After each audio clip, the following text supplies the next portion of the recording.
সকালবেলা সোনাকে ঘুম পাড়িয়ে দিয়ে রান্না বাড়া করতে করতে ও উঠে পড়েছিল। তারপরে কয়েকটা বাসন ওকে এইভাবে নিচে রেখে দিয়েই মেজেছিলাম, আর কয়েকটা বাসন বেসিনে রয়ে গেছিলো।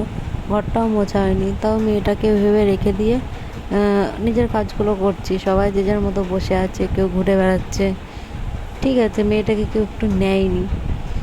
তারপরে আবার ঘরটা পরিষ্কার করেছিলাম না, ঝাড় দিলাম। আবার পরে এসে ঝাড় দিয়ে মুছে ওকে যত আমি নোংরার থেকে সরাচ্ছি, ও তত নোংরার মধ্যে চলে যাচ্ছে। বাচ্চা মানুষ, ওই বা কী করবো, ওর তো খেলার সময় এখনই, সবার সাথে খেলবে। আমি একটু রাস্তার দিকে মাঝে মাঝে ওকে নিয়ে যাই, তো নিয়ে গেলে অনেকে অনেক কথা থাকে, কিন্তু তাদেরকেই বলছি তোমাদের কথা বলা সাজায় না। কারণ তোমরা চোখের সামনে দেখো ও ঘরের মধ্যে সবসময় কান্না করে, তারপরেও তোমাদের একটু মনটা গলে না ওকে নেওয়ার জন্য। তখন আমার কিছু করার থাকে না, আমাকে বাধ্য হয়ে রাস্তার কাছে গিয়ে একটু দাঁড়াতে হয়। তারপরে ওকে স্নান করিয়ে আমি পাশের বাড়ি একটা দাদুর কাছে দিয়ে এসেছিলাম।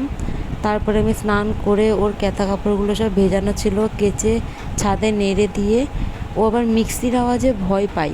তার জন্য ওই দাদুদের বাড়ি থাকতে থাকতে আমি মাথা টাথা না আসটিয়ে আগে মিক্সিটা করে রেখে দিলাম। তারপরে